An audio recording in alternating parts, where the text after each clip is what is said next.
Hi there. I just want to talk to you for a minute or two about the most significant thing that happened to me this year. Now, I could have been sitting here telling you about our family holiday to Spain, but of course that was cancelled. Or perhaps the trip to Anfield with my youngest son Tom, but that's currently on hold. No, the most significant thing for me this year was a simple conversation with a friend, but it was in his last few days of life. And there weren't many words, but the words that were shared were very powerful. So I better give you a bit of background to the story. You see, this friendship had hit a few obstacles several years ago, and despite what seemed like our best efforts to keep in touch, we'd kept our distance. I think efforts to try and talk things over didn't translate into a restoration of our friendship, and it was easier just to get on with things apart. But then circumstances drew us together, and we talked. We properly talked. And miraculously, we were able to say sorry for being so full of our own agendas that we couldn't see the needs of the other person.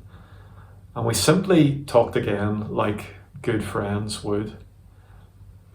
Those last few conversations with my friend had a very powerful impact on me this year, because I suppose for the last few years I'd carried a burden of sadness, and if I'm honest, probably a bit of anger and guilt about our falling out.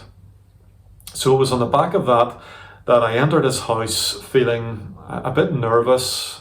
How was it going to be received? But you know what, I needn't have worried, because I was met with love and grace and acceptance.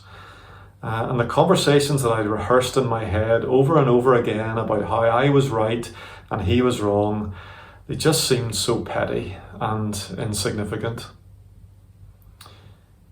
Well, you might be wondering, what's all this got to do with Christmas? Well, if Christmas is about Christ coming, then I experienced Christmas that day in a way that completely flooded my soul. Jesus came into that room and he filled it with grace.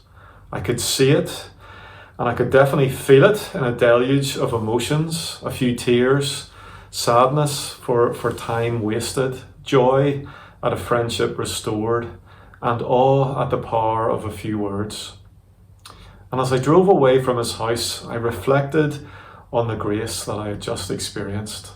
And it was mind-blowing, it was overwhelming, because it was grace that had led us to reconciliation. Reconciliation, that's the word. That's the hope of Christmas. You know, Christ coming to restore our broken relationship with God. And like the line from the well-known Christmas carol that we all know and we sing every year, peace on earth and mercy mild, God and sinners reconciled. So what about you? You know, I imagine you've experienced some disappointment from others over the past year. Maybe a friendship that has failed for some reason. Maybe someone who won't let you forget your past.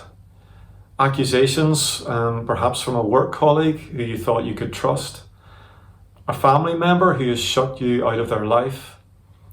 Those things are hard, and they expose our hearts, and sometimes that's not pretty.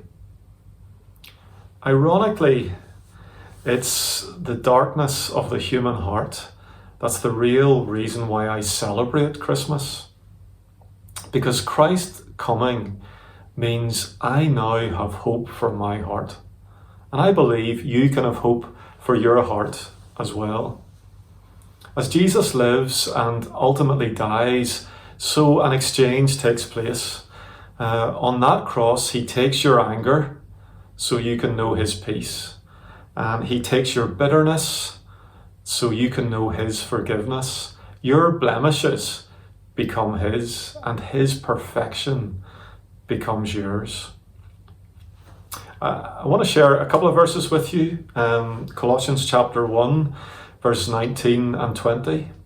For in him, that's Jesus, all the fullness of God was pleased to dwell, and through him to reconcile to himself all things. And that's the great exchange that reconciles me to God and gives me hope for a restored relationship with others. So I'm so thankful for that experience of grace this year, for a moment of friendship and reconciliation which will stay with me for many, many years to come. Perhaps you've been experiencing your own difficulties in the past year with relationships. Maybe you would appreciate someone to talk to, and I would say please contact White Abbey Church. I know others would love to hear your story, to talk with you and pray for you and help you seek reconciliation from the Lord.